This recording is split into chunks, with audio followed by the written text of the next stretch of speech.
If you've ever felt stuck, lost, or like something inside you needs to shift, this might be the video you didn't know you needed. I went on a weekend retreat that involved deep inner work guided by ancient traditions and strong connection to nature. Some people refer to it as the grandmother medicine, but we'll just leave it at that. It pushed me to my absolute edge, emotionally, physically, spiritually. I faced parts of myself I didn't even know that were there, and I came back changed. This isn't just a story about grandmother medicine. It's about what happens when you do something radically uncomfortable and come out lighter, clearer, and more whole. I'll share everything, the pain, the breakthroughs, ego death, resistance, deep internal journeys, confronting visions, profound emotional breakthroughs, and also the immense love, compassion, connection, healing, peace, and what honestly felt like something magical being done on me. I'll share what you can take from it, even if you never plan to do something like this yourself, because what I experienced in just 48 hours was more powerful than years of trying to think my way out of problems, and it's something I wish I'd known about years ago. For me, this was the biggest spiritual experience I've ever had, and here's the thing, I actually believe that it's one of the most accessible ways for an everyday person to experience deep change, because it all happens over a weekend. Don't get me wrong, it's not easy. You don't just rock up and relax. You've got to be brave, because the truth is this work doesn't require skill, it requires surrender, letting go, trusting the process. Anyone can do it if they're willing. And the journey itself, it sort of just shows you the way. We were supported the whole time by a highly experienced facilitator, someone who's been holding this space for years and really knew what they were doing. Even before the retreat, there were challenges. You're asked to clean up your life beforehand, and no alcohol, no junk food, no bread, no boom boom, slowing down in general. And that's for weeks leading up. And already you're breaking habits and you're making space. And honestly, that part alone, that starts something shifting in you. And if you're there truly to grow and heal, you don't hold back.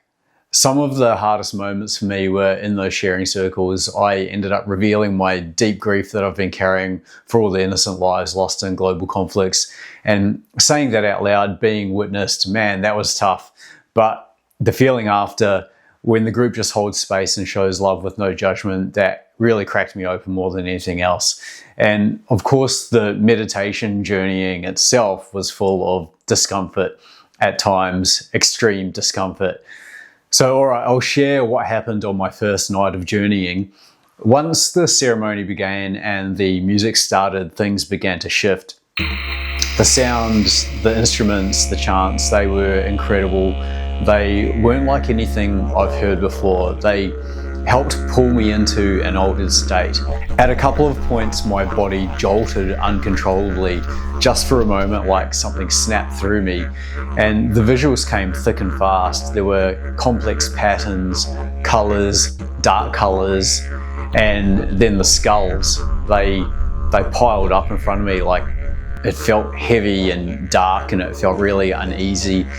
It was like I was being dragged down into something I didn't want to look at. And then I saw something really specific, a photo I'd taken 15 years ago while on a scuba diving trip to the Solomon Islands.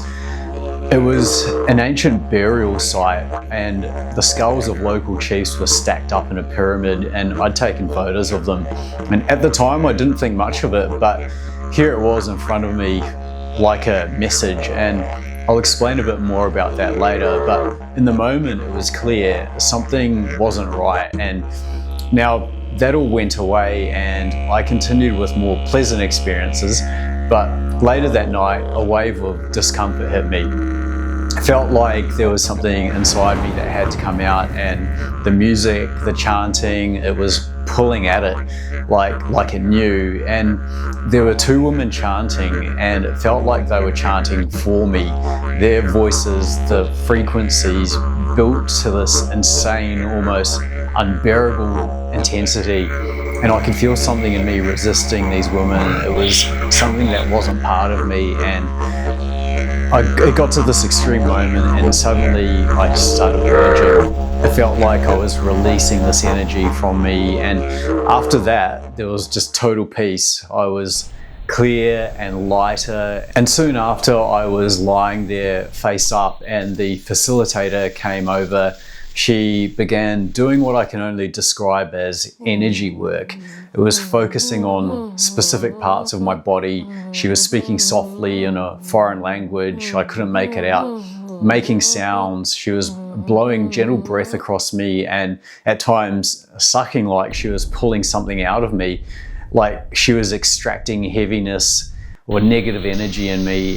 So watching her do that and feeling her go through something intense for me, I just felt pure gratitude. Like it was a deep act of compassion, one human helping another carry something heavy and help them let it go. And she returned to me later again. It was dark, so I couldn't really make out what she was holding, but I could hear it. It was soft, delicate chimes. She slowly waved them over different areas of my body and it felt and sounded magical. I could feel it. And honestly, it felt like an angel was doing some kind of blessing work on me or some energy work. I felt totally at peace. And yeah, the next day I was told that my energy was actually making the chimes move, and that blew my mind.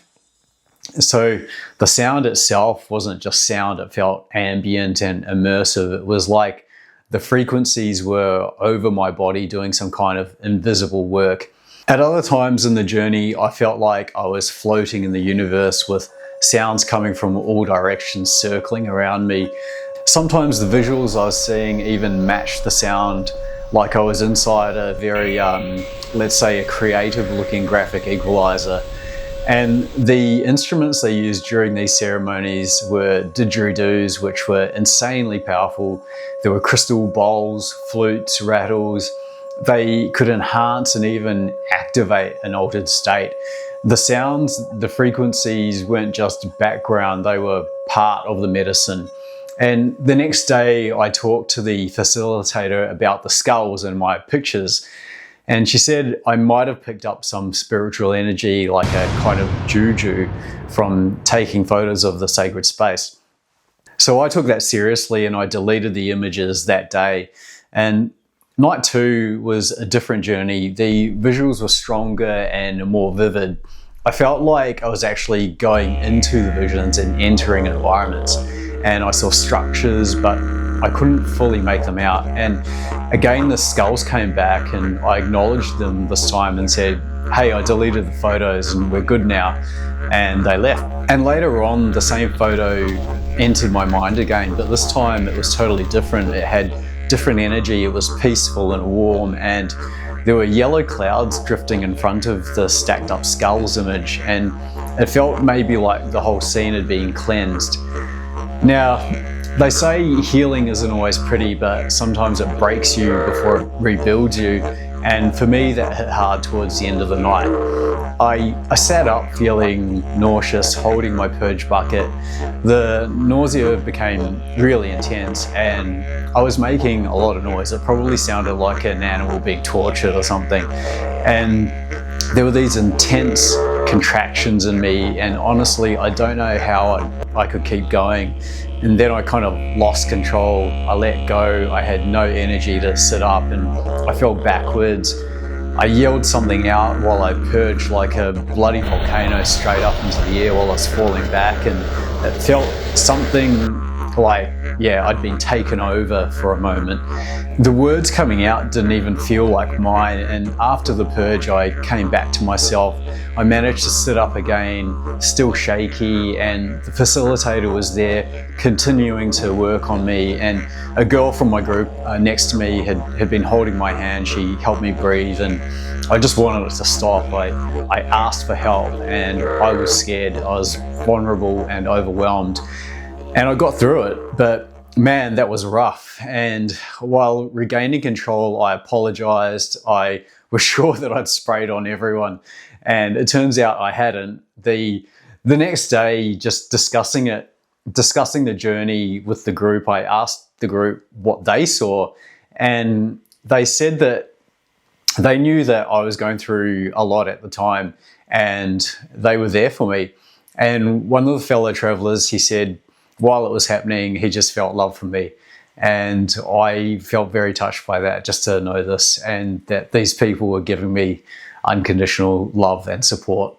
There was no judgment, no pity, no need to fix it, just love. And that really hit me hard, because it wasn't based on knowing me. It wasn't about my history or connection.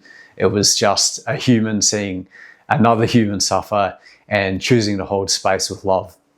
And I haven't felt that before. So I won't go into other people's journeys. Those aren't mine to share, but let's just say they were everything I've heard about in my research. People channel or shapeshift into animals. They have gnarly adventures, and I wish I could tell you some of the stuff, but yeah, there's people speaking in foreign languages they don't even know. There's traumatic experiences happening too, and there were stories of otherworldly helpers doing healing work. It's really out there. If this stuff intrigues you, then I'd recommend looking up some of Aubrey Marcus's content. His interviews cover a lot of experiences like this. So how did I grow from the grandmother medicine retreat, and how can you grow? Honestly, the whole weekend just blew my mind, from the way the facilitators held the space, cared for us, fed us with healthy food, amazing food, to the music, to the sheer heart that I saw in people. It made me want to level up. And I came out feeling lighter, like I'd released something significant. They say that it can be carried from lifetimes, so maybe energy passed down through family, through generations, who knows, but it feels like it's gone. And my intention to get some direction and guidance on my life, that's what I asked for during the meditations, and I've come out feeling more confident in my decisions and the direction I'm heading. I know everything's going to be okay. Trust what feels right. This experience cracked me open spiritually, emotionally.